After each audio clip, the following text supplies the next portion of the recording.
I think there's tremendous opportunity in the text medium for this kind of once a day app products, and I think it's more like anything with social media. It's very zeitgeistal, right? And I think the zeitgeist wants to use their phones a little bit less. They want to get out what they're saying. They don't want to curate themselves too much, and they don't want to worry about a timeline following them 5 years later.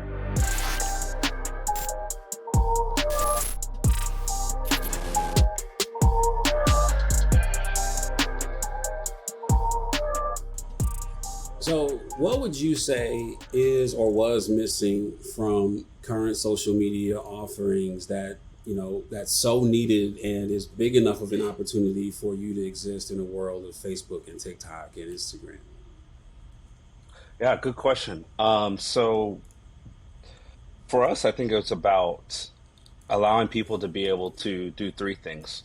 One is silence the noise and increase the signal. I think in a world where you have Facebook, Twitter, TikTok, like all these platforms have a lot going on and a lot of content, and it's almost um, there's almost a lack of mindfulness, right? That's why we have this term called doom scrolling, where it's just always on, right? So that's one. The second, I think, is about allowing people to reduce their curation and increase their rate of connection. So I think that on all these platforms, besides having uh, and inundated in content, that content is also heavily curated, and curated in a way where people are showing their best selves or their perfect selves. And I think that also, has some negative psychological effects on how you're thinking about and perceiving your own life, especially for Gen Z, where we've kind of come into an age of hyper curation. And then I think the third is really about essentially the pressure that we face on these platforms to not just curate our best selves, but also constantly perform, right? And so a lot of these platforms have followings, which is another word for audience. And anytime you get on stage and you're in front of an audience, you tend to feel the need to perform. We even saw Yeah. that with like Clubhouse back in the day, right? Like you would go up on stage and then people would put their corporate voice on because there's an audience there. Yeah. And so, we've really been focused around building products that allow people to increase their rate of connection, reduce curation, and have more peace. And so, we've built one product. We're actually been testing another product that I think is doing a lot better in regards to a new way for people to use social media. And so, I don't know how old you are, but I don't know if you remember Path. It was an Yeah. app, about 10 years ago or so. I loved Path. And Yes. perhaps it was 10 years before its time, Hmm. but what's different today that makes a private or more curated social experience viable that didn't exist when Path was Yeah. making a run at it? I think there's a couple things, right? Because it's like Path, if I remember correctly, they limited the social graph by 150, right? And I think that was just based off of some of the data that Malcolm Gladwell talked about in Tipping Point, right? After 150 people, an organization doesn't, it loses its rate of connectivity amongst different members of that org. And I think Path. I was actually reading about this a couple weeks ago. I think one issue that it had was that people actually want to constantly expand their social graph. And so because a lot of these products are based around gaming mechanics. So when I started my career, I was building iOS and Android games in high school. I've always been a heavy gamer. And like when you study game mechanics, right, it's about like uh for social media, it's about increasing status as opposed to like your points or whatever, right? And so status, unfortunately, you want to create an endless status game. Facebook did that well. Instagram did that well. TikTok's doing it well now. But when it came to something like Path, right? 100 maxing your cap at 150 people seemed great, but the idea is once essentially everybody can max out their social status game. So that was one issue with it, as it was back then. But I think today we live in an age where Path came about before Instagram was really blowing up. I mean, Yeah, Instagram yeah. was its thing, but it wasn't a billion users. Musically hadn't even started yet, which evolved into TikTok, and Snapchat was nascent at best if it was even out. And so I think that what's happened is that Gen Z one craves more authenticity. And I think that because we've been inundated and grown up with the Instagram and gone to Snapchat and gone to TikTok, which I think are indicators of more authentic forms of expression. Even if they are a little bit performative, it's still a more authentic form of expression. Um, what I think has happened there is that you now get to a world where we're inundated with notifications, inundated with content, and we want a little less, but we still want to express. So you get a rise of something like Be Real, right? Where it's like, hey, you know what? It's just going to be one shitty photo a day. Really, that's the intention, right? It's like this is not high quality content. So Snapchat was always a low quality content platform, but when you're constantly inundated with like constantly having to snap, caring about the view count, instead, let's just shift this back to. I think we're seeing a rise of close friends apps because we've essentially we've been playing these status games for a long time, but now the status games have lost their uh, their appeal, right? Every video games have a half life, and I think social networks, the half life is really about 7 to 10 years. And I think we're just tired of playing the game where, I might become the world's next Instagram model or the top, top TikToker or whatever. So those kind of my stream of conscious around path and today's networks. Yeah, and you did bring up that there is some sort of performative mechanism that today's social media offerings rely on, and even with that, there's so much of our content that revolves around dancing and imitation and Hmm. etc.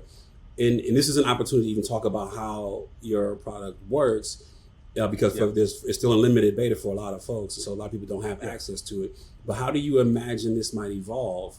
Having that performative style that we have. Matter of fact, I want to add this in there also. I remember it was one of the founders of Twitter who talked about. I don't remember. It was Ev Williams, as a matter of fact. It was Ev Williams who had put out a comment about how to grow products, and he was like, if you're trying to get people to change what they do, you have a very hard time in success yeah, in trying to find success in business. But if you make it easier to do what they already want to do and what they already yes, do, then you'll find an easier path to success. So because we're getting further and further along the road of performance, and yeah, trying to find good angles, even on TikTok and Snapchat, you're still looking for the right light, right? And yeah, so, yeah. how do you imagine this might evolve inside of a more curated private network? How do I think it might evolve in terms of social media or like the growth of particular social to media? particular to what you're building, how do you think Oh, those tendencies, those habits that we have to yeah. perform on social media will be different? Oh, yeah. So I think this is interesting because um, we've over the last couple years we've been building different products around the idea of how do you connect people in a more meaningful way. So like with what we had recently built, Click, was video chat communities and being able to meet and interact with people based on your interest graphs, right? So if I wanted to meet other Black founders that have raised venture capital, right? I don't need to be in San Francisco or New York or London or whatever. I can be in South Carolina and still be able to interact with these people. And the thesis was that increasing the level of connection, right? Actually, one, because it's in synchronous, people are going to be more of their real selves. But two, also these rooms are less than six people each, right? And so there's less of an audience or a rate of performance. And in theory, right, like people will just use it to talk. Unfortunately, what we've recently realized is that this is not back to what you're saying about Evan Williams. This is not what people, at least adults, teenagers and other markets might be a completely different thing. But when it comes to adults, right, what we found was like it was cool. People enjoyed the experience of being able to meet somebody new that they wouldn't ordinarily met or catch up with people that they don't ordinarily see on Click. But the reality is like this is not something they're already actively doing to stay connected with people, right? Like we thought about, how do we change fundamentally how community works on the internet? All of it's asynchronous. We thought synchronous might work, but there's so many in a world where we're constantly moving, in a world where we have constant inundated of content and other things that we could do. It's just easier to stay connected on Discord. It's easier to stay connected on Twitter. It's easier to stay connected on Instagram, Be Real, etc. And so I think that I'm not a that's big something fan of that we. Discord. Discord is like the hardest app to use, by the way. Yeah, I It's I like agree. I agree.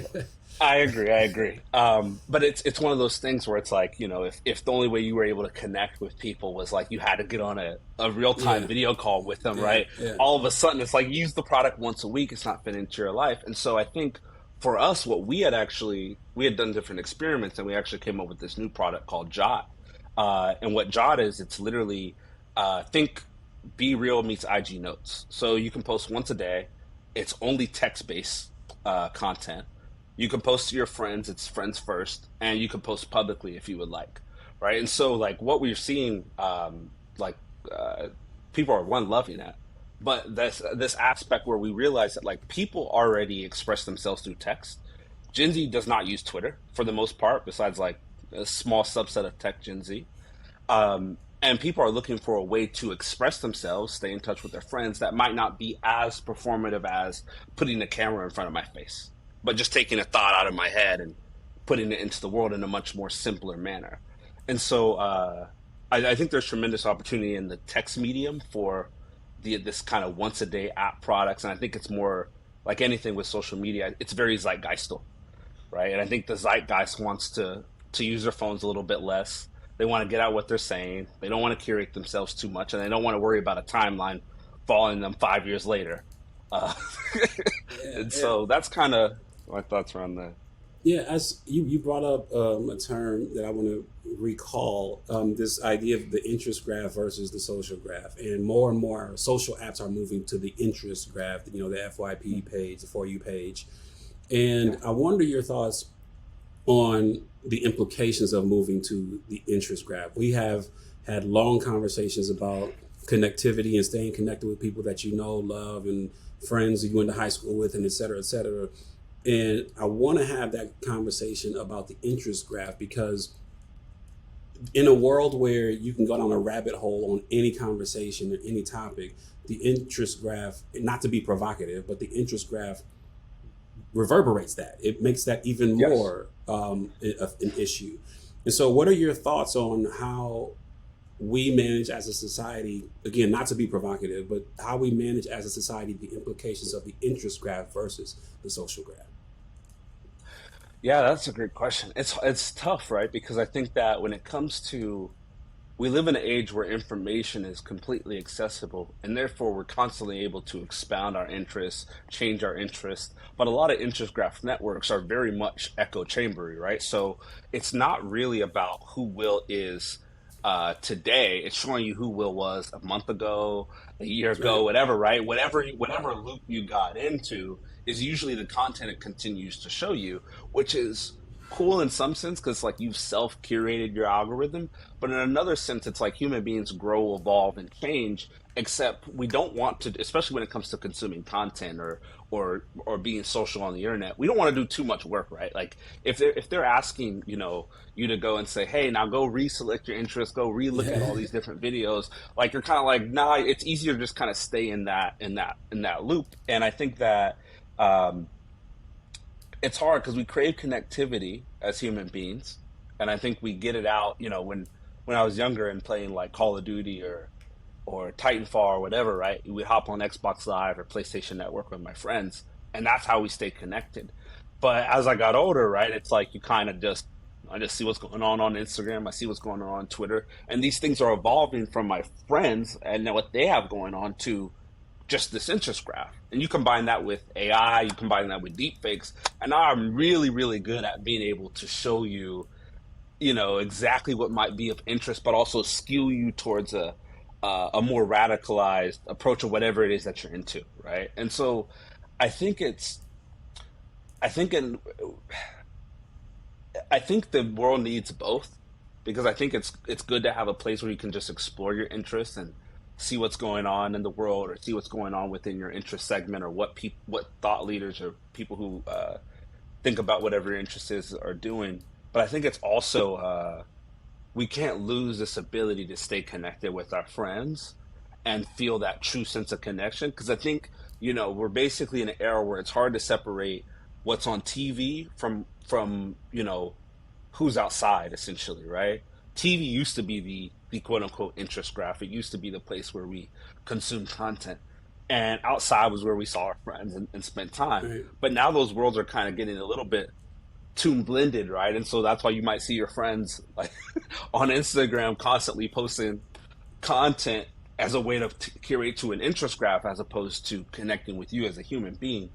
So I don't know. I think it's important for us to keep a balance. I think we need it in society, but it's going to be tough, Do you think? especially when you start adding the fact that uh, ByteDance is, essentially a Chinese sponsored government Yeah, product in terms of one of the largest interest graph products in the and market I'm and I today, and I which is hear that the algorithm that works in China is not the algorithm we get domestically. yeah, yeah, yeah. That's I've heard that too. I've heard that. I've heard different things. I've heard that before. When you're a teenager, so I think before 16 or 14, a lot of the content is focused on educational, self improvement, self empowerment, uh, different things that get people's minds, and particularly teenagers' minds, to think about creating and building and purpose. Yeah, Whereas in America, it's the algorithm teens are often showed as more about dancing, having fun, which is all fine and dandy. But the issue is what you then create, right? There's been multiple studies around this. Is that Gen Z, younger Gen Z, as well as the alphas, the generation after Gen Z, their top thing that they want to be is a content creator. But yeah, it's not the content that these people want to create is not widely built around purpose or things that actually help you as an adult. It's more about status or more yeah. about having the most amount of eyeballs, rather it's doing something outrageous or whatever. And so I think that's a whole different problem and set of policy that hopefully will get either some heavy regulation or figure out how to have just as much control of such a widely used platform here in the states. So it's interesting with what you just brought up. And so I imagine 5, 10, 15 years ago when social media companies were being built, they could just build software and build tech and put it out in the world. But what I'm hearing you say, and correct me if I'm wrong, is that when you're building social media tech today, you've got to be thinking about implications and regulatory things and Yep. what it does to society. And you can't just Yep. build tech for tech's sake or just tech for fun, but you got to think about so Yep. many other things. Yeah, this is interesting because I think when early on, as a builder, I have always approached building products as an artist, and I think that's what you need in consumer social products to get anything good out of it, because I do believe fundamentally consumer, especially the ones that strike, it's very much with the zeitgeist and it's very much in the moment and in the times. And I think that when you approach it as an artist, you're very good at capturing the energy that's in the ether right now and funneling it into something that people can now, millions, if not billions of people can now use to express. And so I think it starts off as fun, right? Like our product Jot started off as I woke up December 23rd and I said, hey, I called some of our engineers and I said, I want to do something around text based expression. Here's how we're going to do it, design the mechanics in a day, and just started going, right? But I think that as you start to, you can't just put it out into the world and start growing it as fast as possible without taking at least some time, which is what we've been doing in a beta testing phase, in a tranche growth phase where maybe you've opened it to the public, but you're not letting it get to millions of users. You're actually constraining the growth because you're trying to be mindful of the dynamics and the certain ways in which certain mechanics that you've designed and product can have an implication on society. But it's one of those things where I think you have to start off as fun, but you have to be mindful once you start creating something that people actually want to play, Mm-hmm. right? Mm-hmm. And thinking about how you can how those, because each platform, right, ha, there's different phases in which you have to think about different things. We don't have to worry about modification of elections at 100,000 users or even a million users, right? Like you don't need to really worry about Yeah, that. Like yeah, you yeah, might hurt yeah. your brain thinking too much. But at 10 million, 100 million users, it might be good to think about that. Yeah. Uh, so there's, I think it's also a timing thing, but it's uh it's definitely an important thing to be thinking about. That and so many other things around social there's a lot. There's a lot. Yeah. And so I'm curious on your perspective on how the economic needs of a business dictate things that people may appreciate about the product. So the example I'll give is, organic timelines versus, egalitarian timelines, and but or the ones that are driven by economic incentives. Because you're running a business, right? Yep. And while you may have a crowd of people who shake their fist because their timeline is no longer in order by actual congruent, like actual in the clock, there's an economic incentive to do it a different way. And so, not necessarily with that particular instance, but how do you balance what might have been cool, might have been a feature, but a need to drive economics because it's still a business. And if Yeah. you're not paying for it, you're the product. Yeah. So this is I have a couple of thoughts here, and I think it's one, it's very platform dependent, and what that platform actually offers people. But I fundamentally believe that the biggest one of the best things that could have happened, and the worst thing that could have happened in the early parts of the App Store, when apps started just becoming a thing, the best thing and the worst thing was everybody started expecting products for free. So Mm. as a builder, as a business owner, right, we can put hundreds of thousands, millions of dollars into development. People might not use the product, Yeah. right? People might use the product. I don't know. But guess what? Rather they use it or they don't use it, everybody expects it for free. And unfortunately, right, the millions of dollars needs to be, recouped in That's right. some form or fashion. And Right. so I think what's happened is that because people we've gone the free route and we see what companies have to do to monetize free based platforms. And I think people are more and more not liking that, right? And I think that on top of that, people are also just willing to uh, pay for things if the value proposition is clear, or yeah, I think it's just if the value proposition is clear, people are willing to pay for things. And so I think, there was one point I thought about putting an app out in the App Store for $300 initially.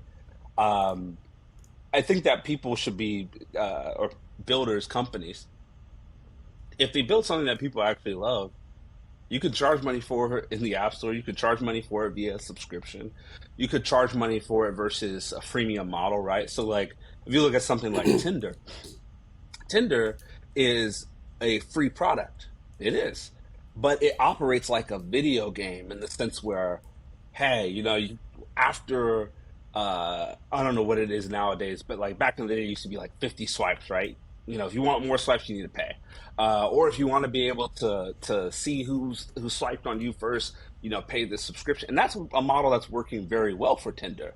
I think they've crossed at least over $1.5 billion in annual recurring revenue, and it's a product that's both free and paid. And so I think that we need to move into a direction where we have more freemium models. And so what that does is it makes up for the if a person's not paying for the product, it doesn't mean you are the product. It just means that due to network effects, somebody else in the network is paying for your ability to use the product, right? I Mm-hmm. think it's just basic business. Um, and hopefully, I think hopefully that becomes more of a standard because for the longest time, I think just what happened was like, even back in the day, Snapchat was like, oh, we'll charge money for filters, right? Like, we're not going to do advertising, we're not going to do media.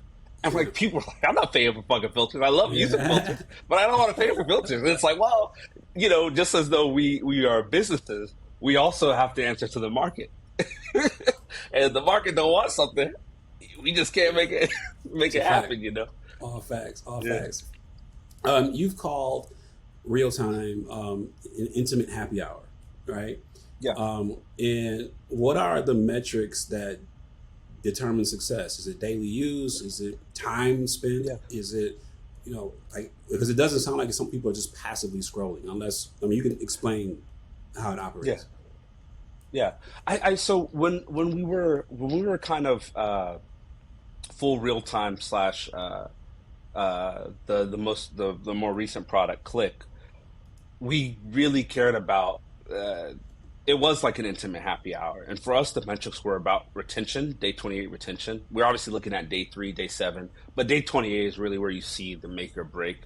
Because after day 28, usually you'll see 80 to 90% of that cohort stick months later, right? And so we're looking heavily at day 28 retention. We're looking heavily at time spent. So I think some of the more recent metrics around click were like, um, uh, time spent was around, I think, 3 hours and 36 minutes a week, right? And so, like, you look deeper in those metrics, you say, well, how many times do they open the app? How many times are they hopping into a chat room? And of those times that they hop into a chat room, are these, 30 or 40 chats where you're doing 10-minute conversations, or are these like two chats where you have an hour and a half conversation each? And so we try to look at that data in different ways to understand it more. But we care a lot about time spent and retention. I think with Jot, which is very very different. It's asynchronous first, right? You're putting out a thought in 60 characters or less. It disappears 24 hours later, and you can't see your friend stuff until you post, right? And so with Jot, we're looking at time spent, which is good. But our more important metrics are still retention, day 20, day 3, day 7, day 28. With a product like Jot, day 28 still matters, but day 3 and day 7 can tell you a lot very quickly. Just because it's so much, the barrier to entry to use it does not require a conversation. It just requires letting out whatever's in your mind.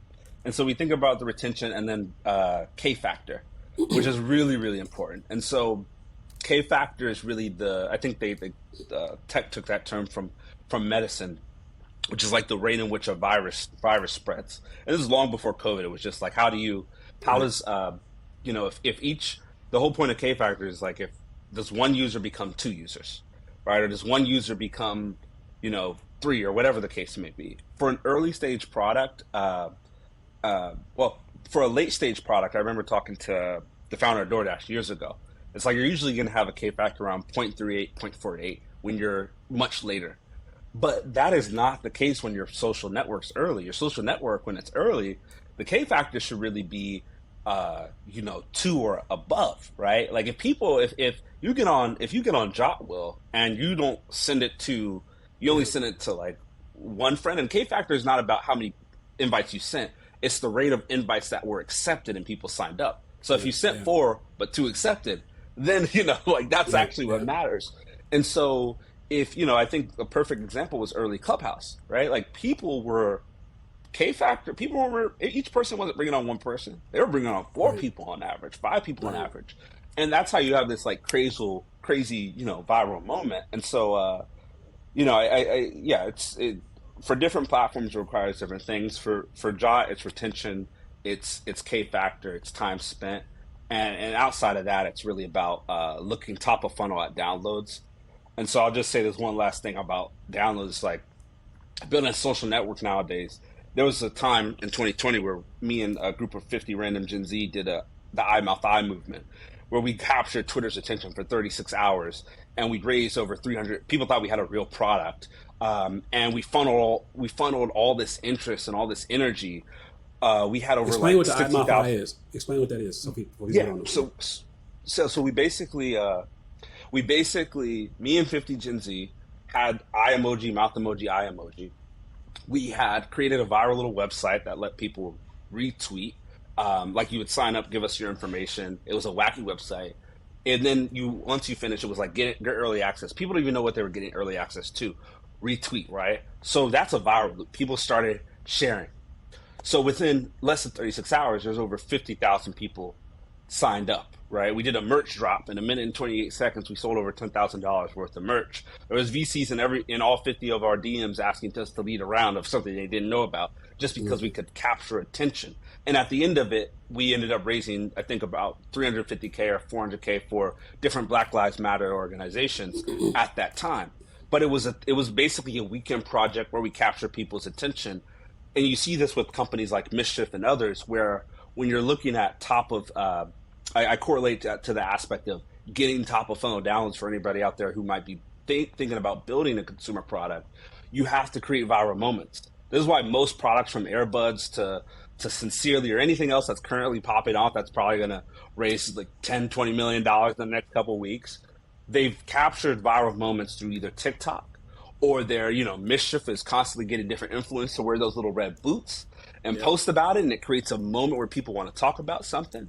But you have to be willing to do wacky, weird stuff to capture people's attention in a world where they're inundated by everything, right? Because if you don't get the top of funnel, every viral moment needs a catalyst, just like every virus needs a catalyst. You got to start it off and kick it off. I'm glad you brought up Clubhouse a second ago because part of that success was we were all locked in the house because it happened Mm-hmm. during COVID. And some of that is proven out, other than the fact that, maybe they've got some issues rolling out cool features and et cetera. But part of that is proving out because we're outside now and they aren't as popular as they were. Yep. But I'm using that example because you raised money during COVID.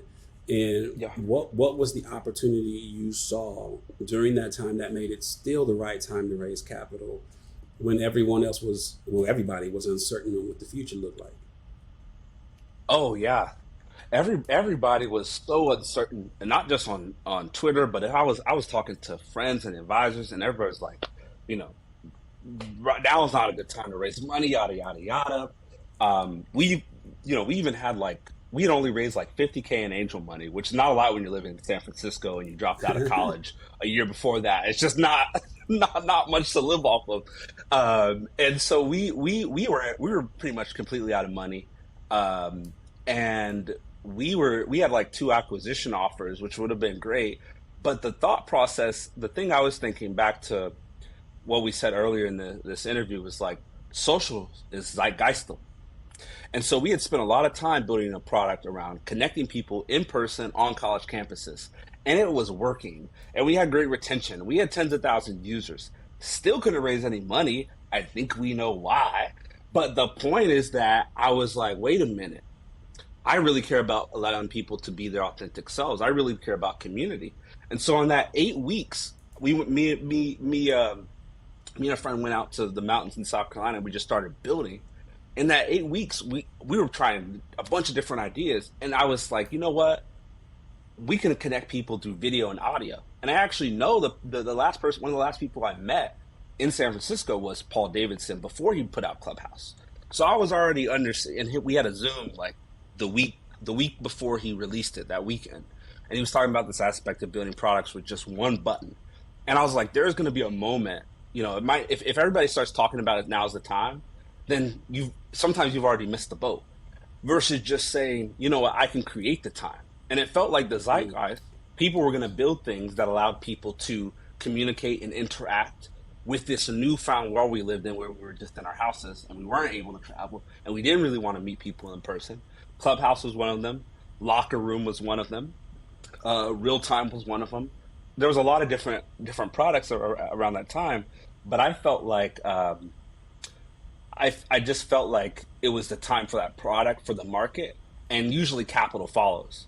We notice VCs, they'll tend to say, "Oh, well, they'll just say whatever the thing is, right?" And then when it changes, that change didn't just come out of nowhere. It came out of something. Yes, we can talk about zero interest rates or whatever, but it also came out of consumers wanting something new and actually gravitating towards that so much that it had a market pull to say, oh, you know what, this is consumers worth funding again. So and so's worth doing this. But if I listen to, I spent 4 or 5 years building consumer products that just weren't getting funded because it wasn't the time. Even though it was a time and other products were getting funded, it's just way harder to raise money while you're black. And so I just was like, to me, I just felt like it's the right time to be building what we're building. That's all that matters. And secondly, um, talking to some of the best investors, right? Like Sam Altman came into our round, founder of OpenAI. A lot of people think Alexis was the first catalyst, and then everything else changed. Alexis was the last check at that tranche of capital. Yeah. Before Alexis, we had Sam Altman, we had the founder of Kickstarter, Yancey Stricker, the founder of Meetup, the founder of Crunchyroll, the largest anime platform in the world. The founder of Twitch. Like we had pretty much have been raising funding before we had our bigger moment with our larger seed round. but it just came from just keep going and building what we thought people would actually want, even though our business was completely irrelevant beforehand in terms of IRL and college campuses. Those were both done for in Yeah, March of 2020. yeah. So I mean, you've yeah, got some incredibly smart investors. In particular, I mean, you got, again, you named him, Sam Altman, who's investing heavily in spending his time heavily in AI. mhm, And they've seen a million ideas, particularly Sam. I mean, he ran Y Combinator. So, I yeah, mean, they've seen a million ideas, really great ideas, and they yeah. passed on probably way more than they took, right? Mhm. What was it about you that they said, we're making the bet? If you can put yourself in their shoes. Yeah, I'm thinking about that because it's hey, we still never got into YC. So that's the but the thing about Sam is like all these different people. Some of them I met through others, but for instance, Sam, I met. So before I dropped out of college, I would take the bus and I would take ride shares with random people on Facebook, like college ride share groups, and I would come up to the city. That's like a 2 3 hour thing, and I remember I had maybe like $100 in my account or something, and but my AirPods were broken. And I love listening to music. I make music. I make fashion. I do other things outside of just product, but it helps create better ideas. I needed to go replace my AirPods. It was like $60, and I was like, "F it, I'm just gonna spend it. I don't care, right? Like $40 Mm, should be enough for me to get back down to Santa Cruz." And I ran into Sam Altman at the Apple store, and I had been watching back in high school. I was watching YC Startup School. I was watching all these things, and so I yeah, have yeah. heavy facial recognition. The way I had met Sam, I did not talk to him about my company. I talked to him about what was first on my mind, which was YC and Black founders, and what is YC thinking about around that. I think that was something that kind of was like a one that's different. Most people are Mhm. not talking about that. This is not the climate of D&I yet, so people weren't really even, Yeah, yeah, especially Black D&I, which is a completely different thing. But like yeah. we were just having a real conversation about that. We talked a little bit about my company, and then we had just kept the relationship going for 2 years. And that's when the time came, I gave him a call or I gave him a text. He's like, I can talk tonight, and we talked the next day, and then he was like, hey, yeah, like I'll put in money. I mean, we literally got Mhm. a recommendation from great people at YC. We got to our interview and still didn't get into YC. Yeah, And people used to have my mind jacked up, thinking I had to have an accelerator, I had to have this. But Sam wasn't just the only person where it was a random run-in like that. The CPO of Tinder, the founder of Kickstarter, these were all like me hustling and randomly walking into these people or going to events where these people would be speaking and sneaking backstage to talk to them. yeah. And so I think just being my full authentic self and just following the energy, despite what some idea of a rule of what you shouldn't say, what you can't say, what you shouldn't do. I think that's what's helped me stick out in the minds of these people. But I'm sure they can answer that question a whole lot better than me. I'm just one account. That's good. Vernon, appreciate your time, and this was really good. Really, really good. Thank you. This is great.